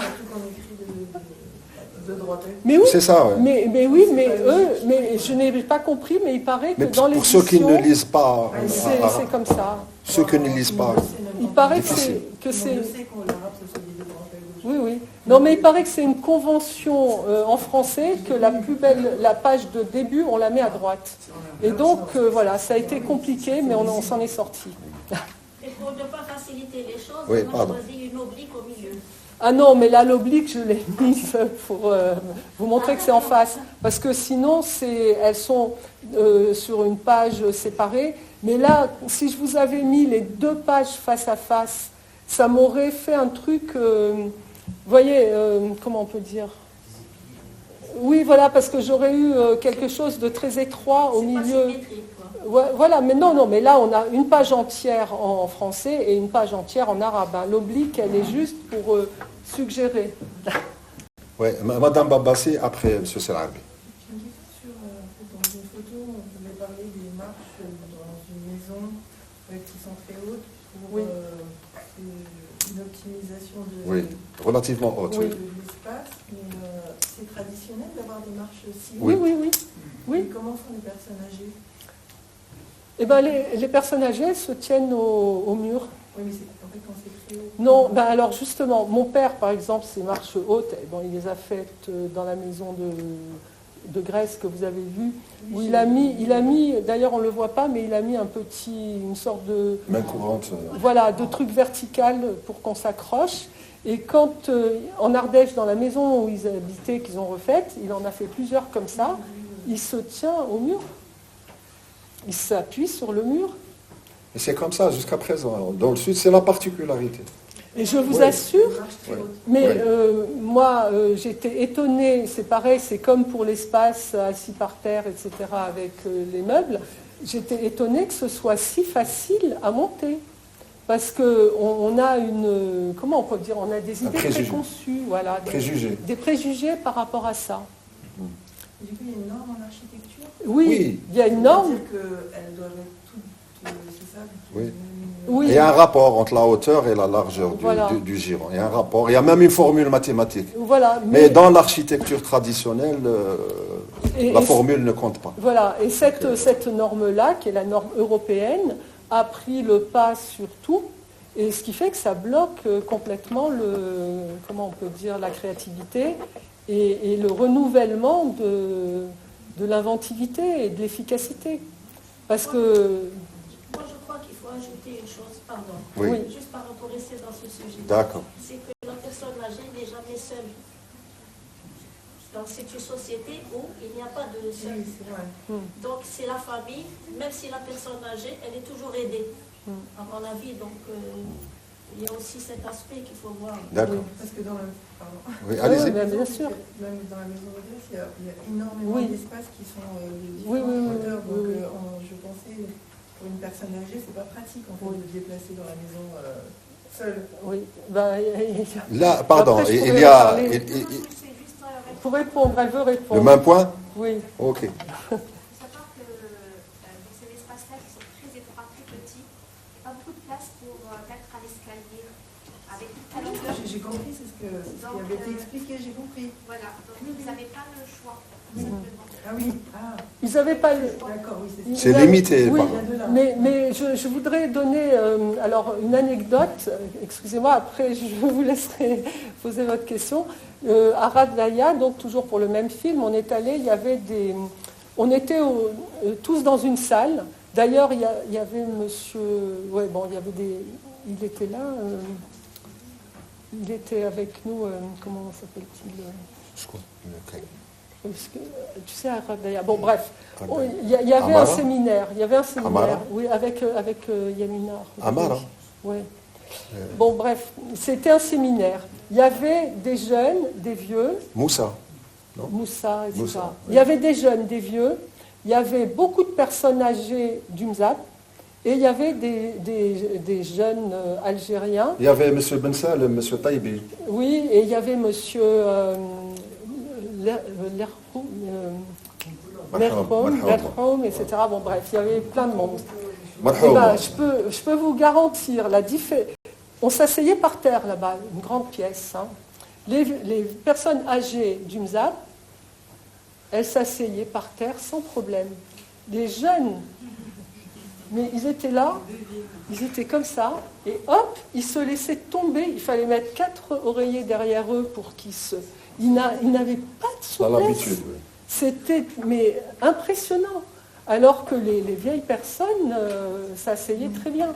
Donc après, il y a aussi une question d'exercice. C'est-à-dire quand on l'a fait toute sa vie, une fois qu'on est vieux, même si on est rouillé, quelque part, on a cette habitude. Très bien. Hamid, enfin. Bonjour madame. Bonjour monsieur. J'aimerais bien si vous pouvez nous éclairer sur le différent malentendu entre André Ravero et Fernand Pouillon, où tout normalement doit les réunir parce que les deux veulent réinterpréter le vernaculaire pour faire une architecture nouvelle. Et moi, d'après mes lectures, je crois que André Ravero s'est opposé au projet de l'hôtel du Mzab fait par Fernand Pouillon. Et si vous pouvez plus prendre d'informations. Tout à fait. Alors en fait, c'était donc André Ravero était toujours responsable, donc architecte en chef des monuments historiques. Et donc Fernand Pouillon a voulu faire un hôtel qui dominait les terrasses de Rabdaya. Donc ça devait vraiment être tout au-dessus. Et donc mon père a dit non, je ne suis pas tellement d'accord, je ne suis même pas du tout d'accord, parce que les touristes vont avoir la vue sur les terrasses des femmes. Or, l'intimité des femmes. Or, c'est des endroits où elles sont tranquilles, enfin, où elles peuvent être à l'air libre, etc. Et il a dit non, il n'a qu'à se mettre dans la Palmeraie. Et là, Fernand Pouillon a répondu oui, mais on ne me verra pas. Voilà. Alors, je voudrais donner encore un autre exemple que moi, j'ai vécu, c'est-à-dire on est allé aux Andalouses, pas cette fois-ci, mais une fois, donc je visite les Andalouses, etc. Et je me promène donc dans une grande rue où il y a des maisons de part et d'autre, très belles maisons, très jolies, blanches, etc., avec des jardins et tout. Et puis je vois une porte qui s'ouvre et je vois tout dans la maison. Et il y a André Ravero, quand il a fait des maisons donc, au Mzab, il a fait des maisons avec des scrifas. Ce qui fait que quand on se promène dans la rue, que la porte est ouverte, on ne voit pas dans la maison. Et donc ces mêmes maisons aux Andalouses, quand on se promène du côté de la mer, on voit des grandes baies vitrées avec des grandes terrasses. Et pareil, on voit encore plus les maisons, les terrasses, etc. De l'intérieur. Et donc, mon père, même en France, il était opposé même à, par exemple, de grands architectes comme Jean Nouvel, qui a fait un grand bâtiment du côté de Nîmes, où toutes les terrasses communiquent. C'est-à-dire que celui qui sort de sa maison, il voit la terrasse du voisin. Alors que mon père, à chaque fois qu'il a conçu des maisons, que ce soit en Algérie ou ailleurs, il a fait en sorte qu'il y ait des petits décrochés, qu'il y ait des choses comme ça, qui font que quand les gens sont chez eux, personne des voisins ne les voit. C'est même en dehors de l'Algérie. Et c'est ça, lui, qu'il appelle la culture. C'est-à-dire, c'est le vrai respect de l'intimité des gens. Et ça fait partie de la phrase que je vous ai citée tout à l'heure, c'est-à-dire que les gens aient du bonheur et du plaisir. Et ce n'est pas avec quelque chose de grandiose qu'ils leur proposent ça, c'est justement avec toutes ces petites, comment on peut dire, ces petits accommodements, ces petites précautions. Voilà, lui, il aimait bien utiliser le terme de précaution par rapport à la manière dont les gens, pour que les gens soient bien. Est-ce que je vous ai éclairé? Oui. Ça va? Il y avait une question par là, non? Non, ça va. D'autres questions? Oui, Ahmed, oui. Je vous remercie, madame, pour votre présentation. Merci. Personnellement, j'ai lu 3 livres sur André Rambert. Et avec l'exposé d'aujourd'hui, je peux vous dire que je ne suis pas ennuyé. Merci, ça me fait plaisir. Je pouvais me poser la question. On a découvert des choses nouvelles, telles que les randonnées en chameau, notamment Rasset, etc. Choses dont je n'étais pas personnellement au courant. Donc vous nous avez éclairé encore davantage. Maintenant, je voudrais vous poser une question, madame, si vous permettez. Je vous en prie. J'estime qu'on ne peut pas faire de ce travail, c'est-à-dire travail sur l'architecture vernaculaire traditionnelle, sans avoir cette fibre et cet amour, cette sensibilité de se mettre dans ce domaine. Oui. Et la question que j'aimerais vous poser, est-ce que vous avez cette même fibre qu'André Rambert? Oui, bien sûr, je l'ai, mais bon... oui, je l'ai. Maintenant, comment on peut dire, j'ai voulu aussi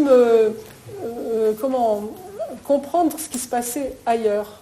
Parce que c'était quand même c'est difficile de suivre son chemin.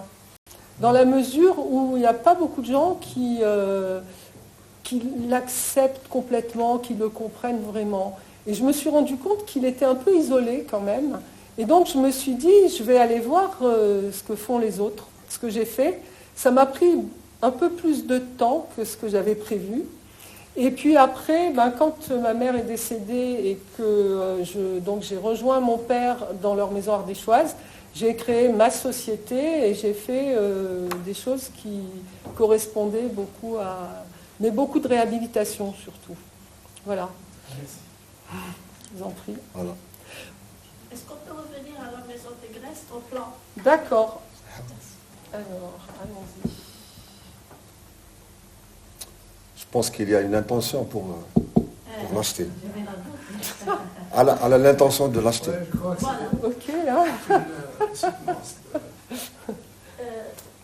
Ce que j'ai retenu des leçons de Ravero, c'était l'esprit de la polyfonctionnalité dans un espace. C'est ça, c'est-à-dire dans l'architecture chez nous. Tout à fait. Ça n'avait rien à voir avec espace nuit, espace jour, Exactement. chambre séjour, Oui. chambre à coucher, Oui. etc. Donc c'était des espaces où on faisait beaucoup de choses Oui. en Polyvalent. fonction du temps, l'été, l'hiver, etc. Et en fonction de nuit et jour, etc. Oui. Donc il nous donnait cet exercice d'un espace polyfonctionnel. Fait d'un espace comment on peut l'utiliser plusieurs fois. Alors ici, ce que j'ai cherché et que je n'ai pas vu, et peut-être c'est intentionnel, je cherche la chambre à coucher. Excusez-moi, c'est un réflexe Elle est là. européen. Mais elle existe quand même. Hein. Voilà, Elle donc est c'est au-dessus. une chambre Elle est au-dessus, haut. on ne sait pas ce qui s'y passe. Elle est à l'étage. Il y a un lit, et un petit placard. Oui, il y a. Alors j'aurais une petite question peut-être personnelle. Allez-y. Apparemment qui n'a pas de rapport avec, disons, votre exposé, mais qui a certainement un rapport avec le couple Roche-Ravero.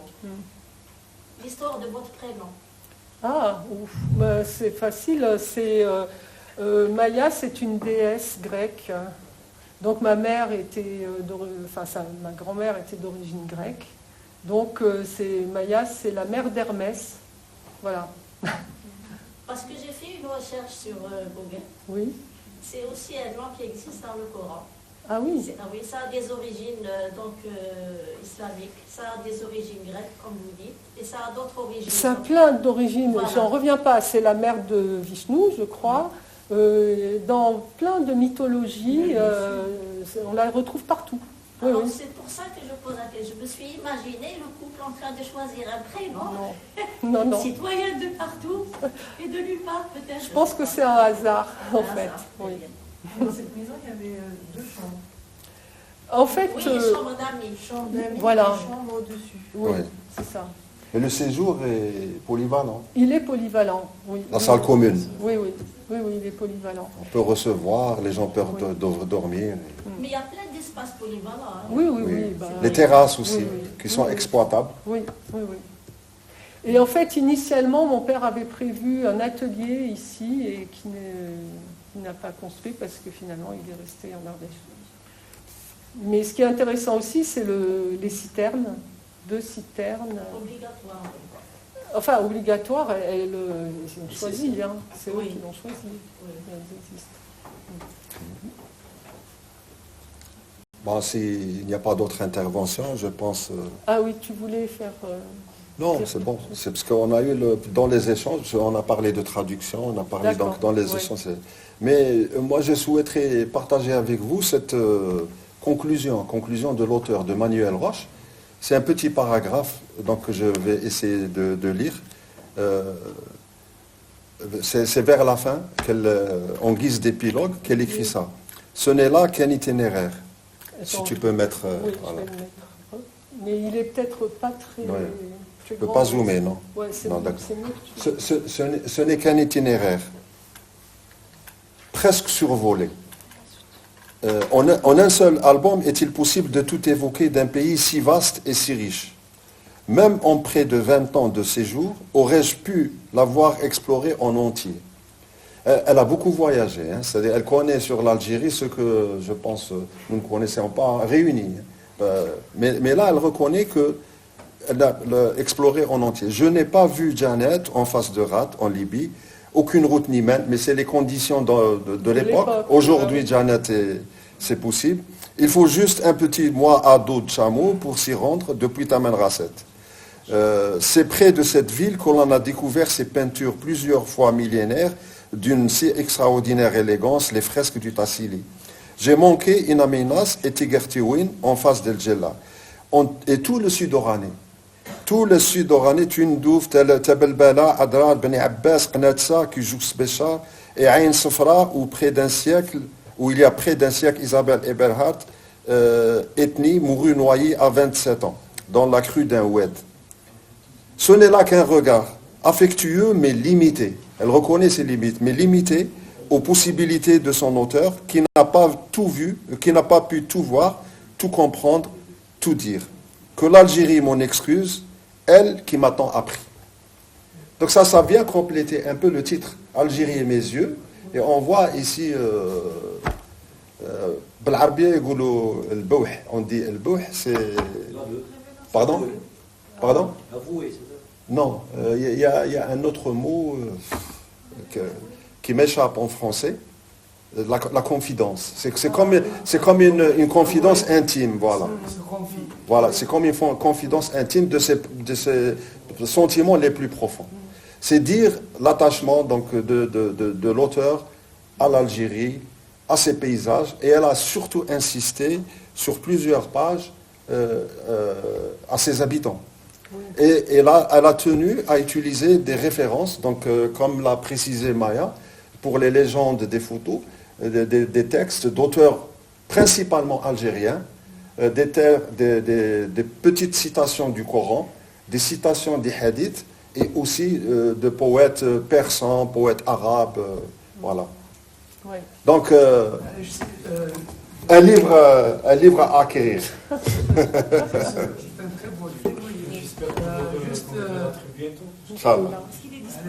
Oui, monsieur. Il est disponible, on peut l'acheter chez le... Sur Internet. Amazon. Non, le site de l'éditeur.